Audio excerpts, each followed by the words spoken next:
سلام و روزتان بخیر باشد بیننده عزیزی آزادی. امیدوارم که صحت و سلامت هستید. برنامه نوید بامدادی است با آخرین خبرهای تاجیکستان و جهان. من مولا رجب یوسفی هستم. دوام 10 دقیقه دیگر همراه شما. امروز 26 مارس است و ساعت در دوشنبه 11. نخست نگاه میکنیم به سرخط خبرهای امروز. خوشحالی صدها نفر در تاجیکستان از آغاز پروازهای مستقیم با روسیه. عزت امان از حامیان حقوق مهاجران احتمالاً از روسیه اخراج می شود. و منتخب تاجیکستان در میدان خود مغولستان را شکست داد.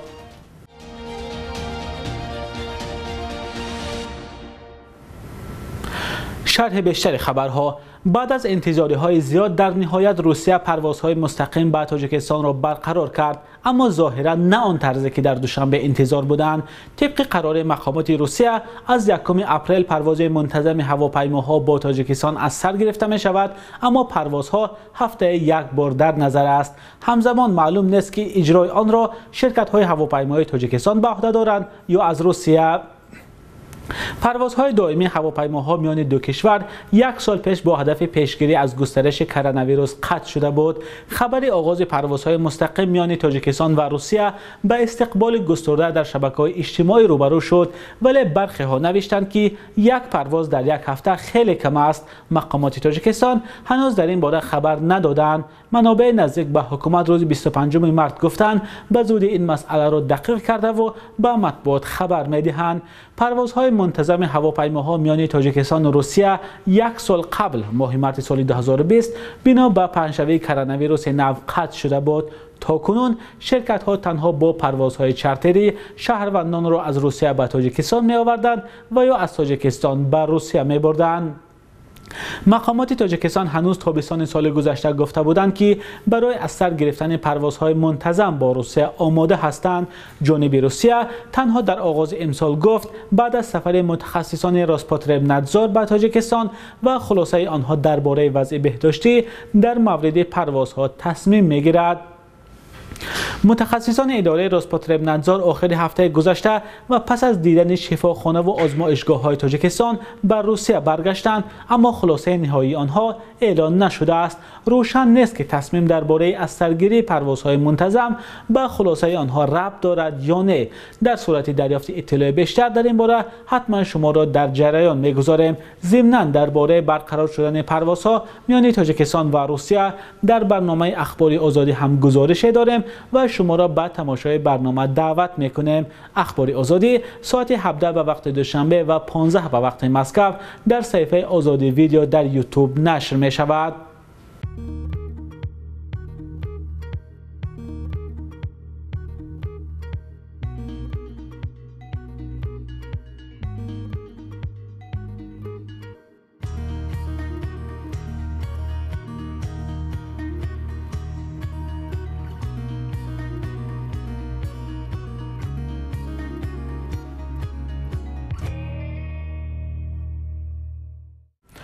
عزت امان رئیس مرکز تاجیکان و یکی از حامیان حقوق مهاجران را در روسیه به فعالیت غیرقانونی گناهکار کردند و به او اخراج از این کشور تهدید میکند.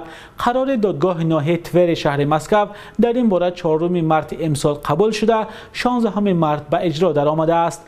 ماموران پلیس مسکو روز 25 مارس عزت امان را با خود بردند. فعلا در کجا و تحت چه شرایط بودن او معلوم نیست، اما در یک نواری از قبل ثبت شده عزت امان ادعا کرده است که او را با فرمایش مقامات تاجیکستان به کشور می‌فرستند. در سفارت تاجیکستان در روسیه روز پنجشنبه گفتند درباره بازداشت عزت امان چیزی نمی‌دانند. مسئولان دادگاه ناحیه تور شهر مسکو خبر دادند که خلاف عزت امانویچ یا عزت امان را بر اساس قسم 2 ماده 18 کودکس حقوق ویرانکنی مأموری روسیه محاکمه کردند. این ماده مربوط به شهروندان خارجی یا شخصان به شهروند است که در روسیه به اجازه کار یا پتنت فعالیت می‌کنند و از 5 تا 7000 روبل جریمه و اخراج از حدود روسیه را در نظر دارد. این در حالی است که عزت امان در نواری که ظاهراً پیشتر ثبت شده و شام 25 مارس در یوتیوب گذاشتند گفته است از سال 1996 شهروندی روسیه را دارد، ولی چند روز پیش شناسنامه او را بیکار کردند. او گفته است تنقیدهایش از بی‌عملی سفارت و کنسولگری تاجیکستان و تشکیل مرکز کمک به مهاجران به مقامات خوش نآمده است.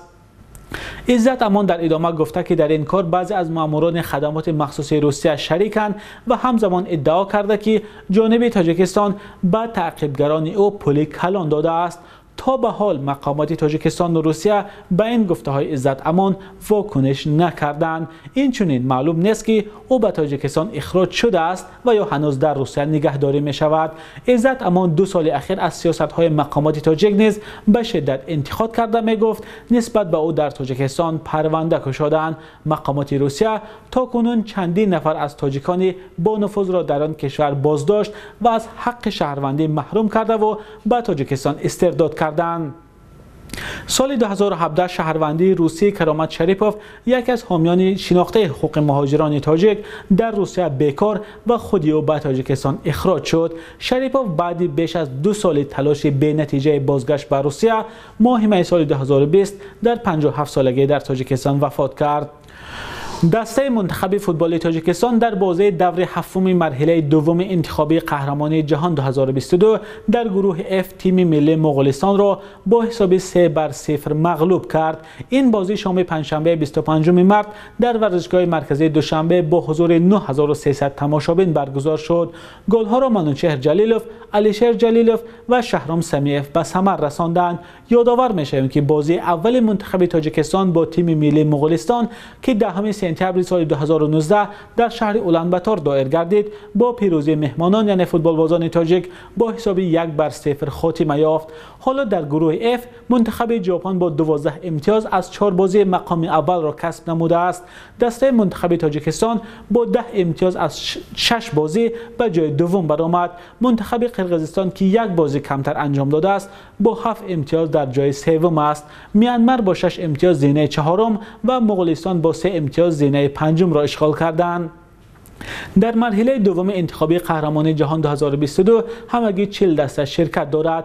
8 غالب گروه و 4 دسته نشاندادهایشان خوبتر جایهای دوم گروه ها به مرحله سوم انتخابی قهرمانی جهان 2022 راه پیدا میکنند. این چنین صاحب رقابت به جام آسیا 2023 میشوند.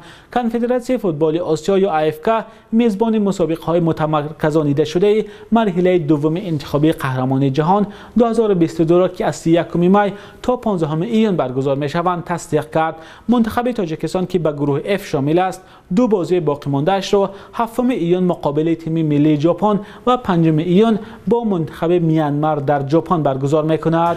وزارت امور داخلی ازبکستان میگوید مردی را بازداشت کرده است که گویا از نام پرزیدنت آن کشور شوکت میرزیویف در شبکه اجتماعی صحیفه ساخته باز کرده پول کار میکرده است. به آگهی وزارت ساکن 39 ساله شهر چرچیق با ساکنان وعده میداد است که بر عوض مبلغ همه گونه مشکلاتشان را حل میکند. او توسط این صحیفه خود را کارمند ماموریت پرزیدنت ازبکستان معرفی و با کاربران شبکه‌های اجتماعی صحبت میکرده است. با آنها وعده میداد است که در مسائل های گوناگون از جمله جدا کردن خانه، قرض بانکی کمک خواهد کرد و در عوض از 50,000 سوم یا 4 دلار تا 1.5 میلیون سوم یا حدود 150 دلار طلب میکرده است. با باوری ساکنان در آمده میگفته است پول را به کارت بانکیش گذرانند. آمده است در اطلاعیه وزارت ضد این شهروند ازبکستان با بند قلابه پرونده جنایی باز شده با او تا 10 سال زندان تهدید میکند. وزارت تندرستی قرقیزستان میگوید 29 مارس در آن کشور دور اول امکانی ضد کرونا ویروس نو آغاز خواهد شد. در نوبت اول قرار است کارمندان حفظ حقوق، مؤسسه های تعلیمی و آنهای اعلام کرده شوند که در منطقه های خطرناک من جمله بیمارخانه ها و یاری تجلیل کار میکنند.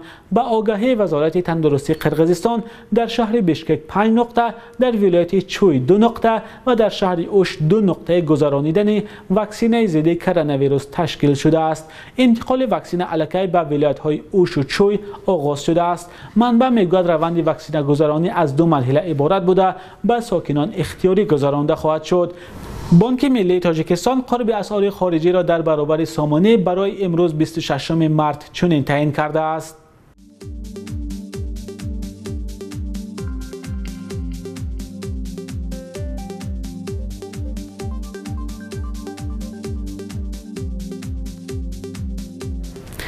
بیننده های عزیز، برنامه نوید بامدادی بود از رادیوی آزادی با تازه ترین خبرهای تاجیکستان و جهان. برنامه من بعد ما ساعتی 14 به وقت دوشنبه و 12 به وقت مسکو پخش می شود. ما همیشه منتظر نظر و پیشنهادهای شما هستیم. خدا نگهدار.